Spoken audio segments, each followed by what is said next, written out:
इधर अनंतनाग में चौथे दिन भी मुठभेड़ जारी है। सुरक्षा बलों ने पहाड़ी पर छिपे आतंकियों को घेरा है। ड्रोन और रॉकेट लॉन्चर से आतंकियों पर लगातार हमला किया जा रहा है।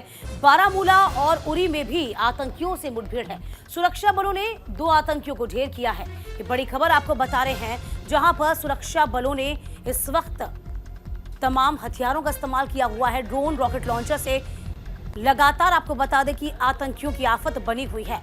जिस तरीके से अपूर्ण क्षति हुई है, इसको लेकर अब इसका पूरा बदला देश और सेना चाहती है।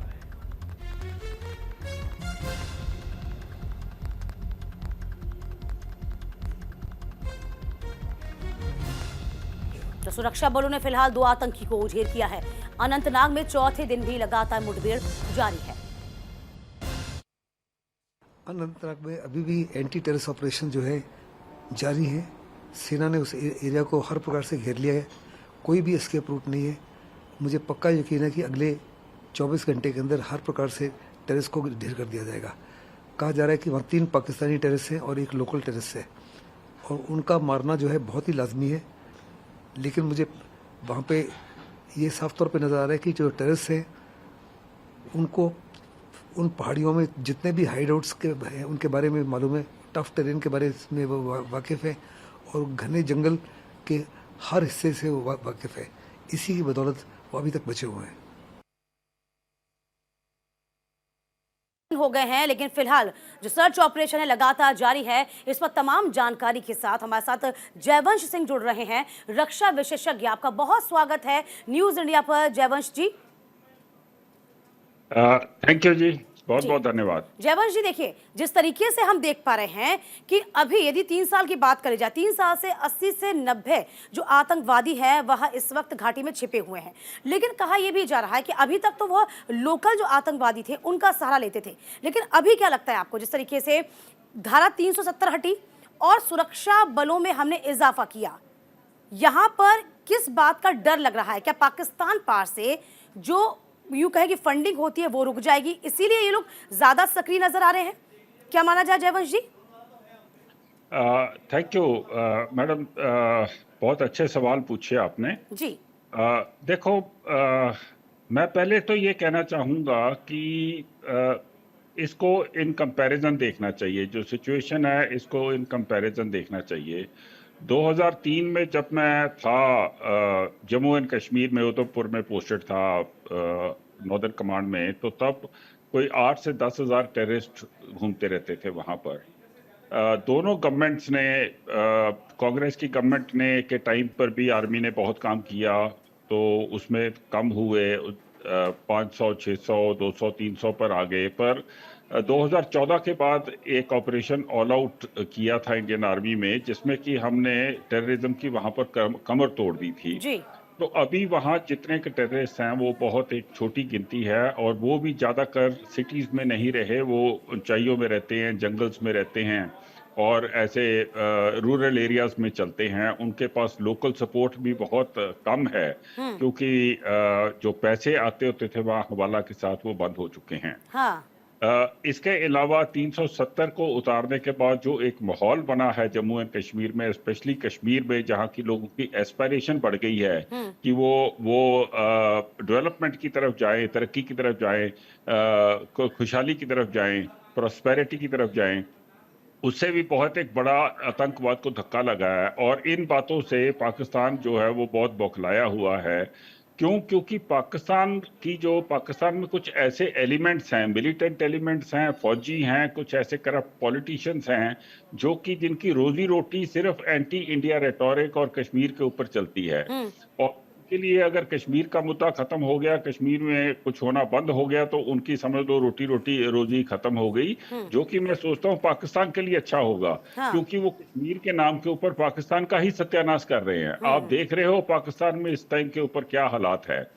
तो G20 जब शुरू हुआ है, मेरे को लगता है कि उस टाइम के ऊपर इन्होंने कहा होगा अपने जो इनके छोटे मोटे एलिमेंट्स यहाँ रह गए हैं कि आप कुछ ना कुछ तो कीजिए ताकि हमारा भी कुछ बनता रहे।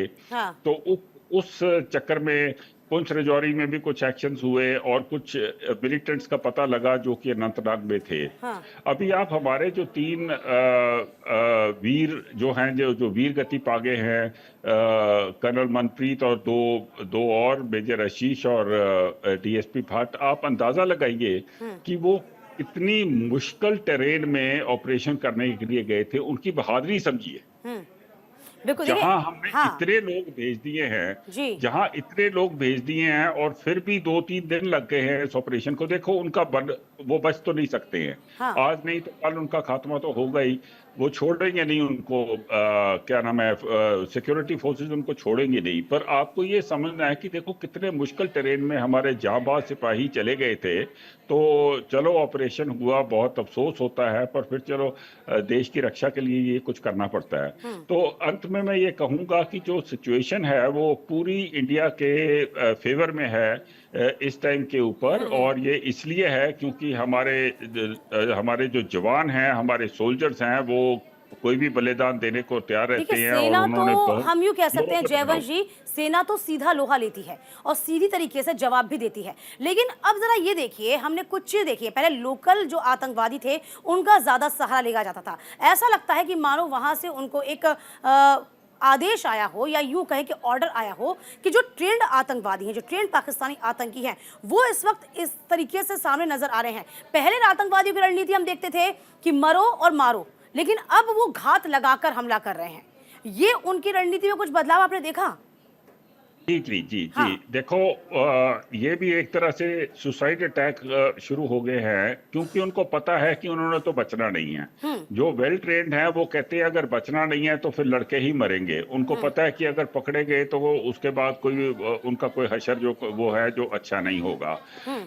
अनफॉर्चुनेटली ऐसा टेरेन है उधर कि 100% इन्फिल्ट्रेशन को बंद नहीं किया जा सकता, पर बहुत ज्यादा कंट्रोल है।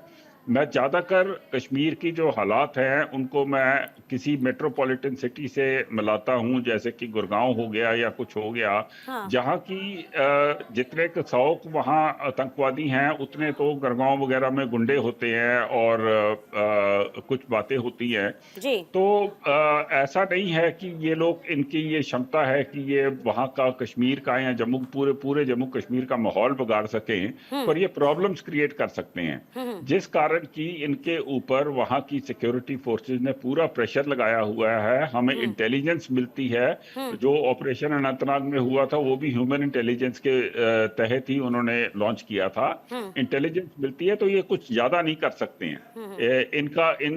इनको दबाना तो पड़ेगा, पर ऐसा नहीं है कि ये वहां का माहौल खराब कर दें और हम बैठे रहें। वो वाला टाइम खत्म हो चुका है, जबकि ये सिविलियंस को दबा के या मोटिवेट करके उनको आतंकवाद की तरफ लेके चले जाते थे। आज का कश्मीर का युवा आतंकवाद की तरफ जाने को बिल्कुल तैयार नहीं है। हाँ हाँ, जसवंत जी, इस पे भी थोड़ी सी रोशनी डालिए। जैसे कि ईस्टर्न लद्दाख में थोड़ा सा असर जो है, तनावपूर्ण असर है, क्या इसका असर भी पड़ रहा है? पीर पंजाल में हम देख रहे हैं जो असर हो रहा है, क्या वहां के जो आतंकी हैं वो भी घाटी में लगातार प्रवेश कर रहे हैं? ईस्टर्न लद्दाख की बात कर रहे हो? जी जी जी, क्या ऐसा लगता है आपको? हाँ नहीं, देखो, ईस्टर्न लद्दाख में जो प्रॉब्लम्स हैं वो तो सारे चाइना के साथ हैं। हाँ।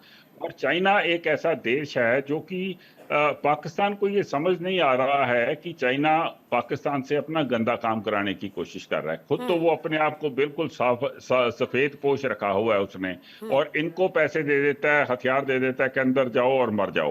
तो पाकिस्तान को खुद ही थोड़ी अकल होनी चाहिए कि वो चाइना के हाथ में क्यों अब एक कठपुतली बन के बैठा हुआ है। पाकिस्तान की अपने इतने प्रॉब्लम्स हैं, उनको क्यों नहीं सॉर्ट आउट करने की कोशिश कर रहा पाकिस्तान, और चाइना के हाथ में क्यों कठपुतली बना हुआ है। तो मैं तो ये कहूंगा कि अभी टाइम आ गया है जबकि पाकिस्तान को भी अपनी रणनीति, अपनी स्ट्रैटेजी है और अपनी पॉलिसी है, उसको चेंज करना चाहिए। भारत हमेशा पाकिस्तान की तरफ एक दोस्ती का हाथ बढ़ाने के लिए बिल्कुल तैयार रहता है। पाकिस्तान अगर अपनी पॉलिसी कल चेंज कर देगा तो पाकिस्तान की किस्मत ही बदल जाएगी। लेकिन पर ऐसा अनफॉर्चुनेटली हो नहीं रहा है, क्योंकि वहां कुछ एलिमेंट्स हैं जो कि ऐसा होने नहीं दे रहे हैं, और उनको बढ़ोतरी मिलती है चाइना से। पैसे मिल जाते हैं, हथियार मिल जाता है, तो उसी से वो खुश होकर लोगों को आगे कर देते हैं, गरीब लोगों को आगे कर देते हैं जिनकी मौत हो जाती है। तो एक तो चाइना का तो प्रभाव है ही पाकिस्तान पर, वो तो जसवंत जी हम साफ तौर पे देखते ही हैं। इसके अलावा ये भी देखा जाए, जो फंडिंग हो रही थी ना, जिसका हमने सबसे पहले जिक्र किया था, वो फंडिंग रुकने का जो डर है वो कहीं ना कहीं आतंकियों के भीतर है, इसलिए तमाम तरह की वारदातें अब सामने ज्यादा आ रही हैं। जी जी, देखो फंडिंग तो पहले बहुत ज्यादा हवाला के थ्रू आती थी, वो वाले सारे चैनल तो उसके बंद हो गए हैं। हाँ। और आपका जो इन्फिल्ट्रेशन है वो भी बहुत कम हो गई है। लाइन ऑफ कंट्रोल के ऊपर बहुत कंट्रोल है, वहां पर बहुत सारे हमने सेंसर्स और टेक्नोलॉजी के साथ हमने मतलब मेरे को याद है, आपको मैं ये बता दूं कि जब आतंकवाद शुरू हुआ था 20 साल पहले, तो ओपन बॉर्डर थे, कोई आगे से अंदर से जा सकता था, बाहर आ सकता था। उस टाइम के ऊपर 20-30 हजार आतंकवादी इकट्ठे ही आ गए थे, 20-30 हजार, आप अंदाजा लगाइए। आज 2 या 3 आतंकवादियों को भी आने में प्रॉब्लम होता है, अगर वो घुस भी जाते हैं तो पता लग जाता है कहां से घुसे हैं, 2-4 दिन के अंदर उनका खुलासा हो जाता है। तो देखो कितना फर्क पड़ गया है इसमें। फंडिंग भी नहीं है, पर उनकी मजबूरी ये है कि उनको किसी ना किसी तरह से कुछ ना कुछ करते रहना पड़ता है। जी बिल्कुल बिल्कुल। चलिए, आप बहुत शुक्रिया जसवंत जी, आपने बहुत अच्छे से हमें समझाया, हमारे दर्शकों को समझाया। अब जल्द से जल्द खात्मा करने की पूरी तैयारी में सेना जुटी हुई है आतंकवादियों का।